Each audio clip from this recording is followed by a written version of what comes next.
Salut mes petits patients virtuels, aujourd'hui on va parler d'un sujet qui prend la tête à environ 50% des Français au moins une fois par an. Je vous laisse deviner, ce sont les maux de tête. Alors pour ceux qui ne me connaissent pas rapidement, je m'appelle Cédric, je dirige Corporels et nous sommes spécialistes en fait dans la gestion des douleurs et du stress en entreprise, notamment pour les grands groupes. Et c'est par ce biais-là, en fait, si vous voulez, que je vous donne régulièrement des conseils, des astuces, des exercices sur cette chaîne YouTube pour vous aider à vous débarrasser de vos douleurs, que ce soit au bureau, en télétravail et même dans votre vie quotidienne, parce que malheureusement les douleurs elles ne s'arrêtent pas au travail, elles vous suivent jusqu'à chez vous. Donc c'est pour ça qu'on traite quand même pas mal de sujets importants sur cette chaîne. Et donc pour vous tenir informé, n'hésitez pas en fait à vous abonner et à liker plein de vidéos si elles vous plaisent, à les partager. Si on peut aider le maximum de gens possible, on aura vraiment atteint l'objectif. Et laissez-nous aussi vos commentaires parce que c'est toujours intéressant pour nous d'avoir vos retours sur les différentes expériences. Et comme ça peut nous donner des idées, on peut vous répondre et c'est toujours intéressant d'avoir un petit peu d'interactivité. Donc maintenant que vous êtes prêts, c'est parti. Je vais vous expliquer le plus simplement possible vos maux de tête, leurs causes et comment les prévenir. Alors on va commencer par les différents types de maux de tête. On les appelle en général plus techniquement des céphalées. Je ne sais pas si vous avez déjà entendu ce terme-là, mais maintenant au moins vous savez à quoi il correspond. Et comme vous le savez, en fait, vous ressentez des douleurs fréquentes au niveau de la région de votre crâne. Il en existe différents types selon la façon en fait, dont ils apparaissent, selon leur localisation, qui sont au niveau du front, de la nuque, en hémicasque. En hémicasque, ça veut dire sur une moitié de tête, ou alors sur toute la tête. Mais aussi selon leur intensité. En fait, certains maux de tête sont supportables, mais d'autres en fait peuvent carrément vous obliger à arrêter en fait l'activité que vous êtes en train de pratiquer. Donc ça, je pense qu'il y en a pas mal d'entre vous qui le connaissent ou qui ont déjà vécu cette situation. Et enfin, ils sont aussi caractérisés selon en fait leur durée. Il y a des maux de tête en fait les plus fréquents sont souvent ce qu'on appelle les céphalées de tension et les migraines. Donc ne vous inquiétez pas, ils peuvent être accompagnés de nombreux signes comme par exemple de la fièvre et du rhume, mais en fait sont rarement graves. Mais dans tous les cas, si vous avez un doute, vous consultez votre médecin, vous n'hésitez absolument pas, notamment en fait si les douleurs apparaissent de façon brutale ou sont un petit peu modifiées.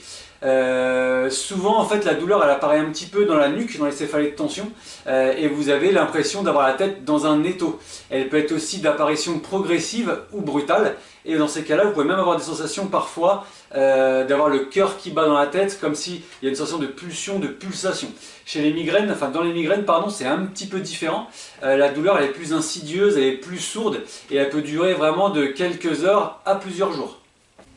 Alors maintenant qu'on a éclairci un petit peu ces différentes douleurs, on va parler en fait des causes. Bon là je vais casser un petit peu l'ambiance, mais elles sont quasiment ou relativement inconnues.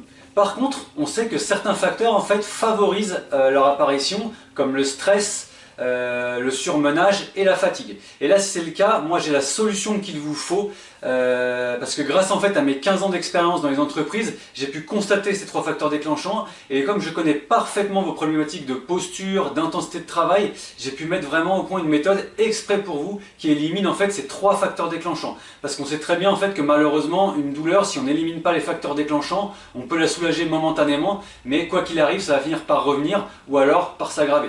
Je ne vais pas vous en dire plus ici. Pour ceux qui veulent en savoir plus, je vous laisse en fait dans la description le lien vers une vidéo gratuite qui vous expliquera un petit peu toute cette méthode et aussi dans le commentaire épinglé, vous pouvez vraiment la consulter. N'attendez pas justement que cette douleur se répercute sur votre vie de famille et surtout sur votre santé, pardon, agissez dès maintenant. Vous devez savoir aussi qu'il existe en fait d'autres facteurs en fait favorisants de ces maux de tête comme la consommation d'alcool, l'excès ou l'arrêt brusque en fait de caféine. Si vous devez porter des lunettes ou alors si vos lunettes sont mal adaptées, allez faire un tour chez votre ophtalmo. Il existe aussi des aliments qui peuvent aussi éventuellement provoquer des maux de tête comme le chocolat, les noix, le vin blanc, etc. Sachez aussi que vos douleurs de tête peuvent provenir de vos cervicales, notamment si vous avez de l'arthrose. Une très grande partie des maux de tête d'ailleurs viennent des cervicales, ça faut le savoir, c'est hyper important. Donc du coup faites vraiment attention à vos postures, ça c'est le conseil que j'ai à vous donner. Mais d'ailleurs, maintenant qu'on a terminé cette vidéo, je vous le dis que je vous ferai une autre vidéo sur comment vous comporter lorsque vous avez mal à la tête, quel comportement avoir pour le diminuer rapidement ou le prévenir. Et je vous donnerai aussi dans d'autres vidéos des exercices à faire pour soulager vos maux de tête. Voilà, c'est tout pour aujourd'hui, je vous souhaite une super journée et surtout, prenez soin de vous.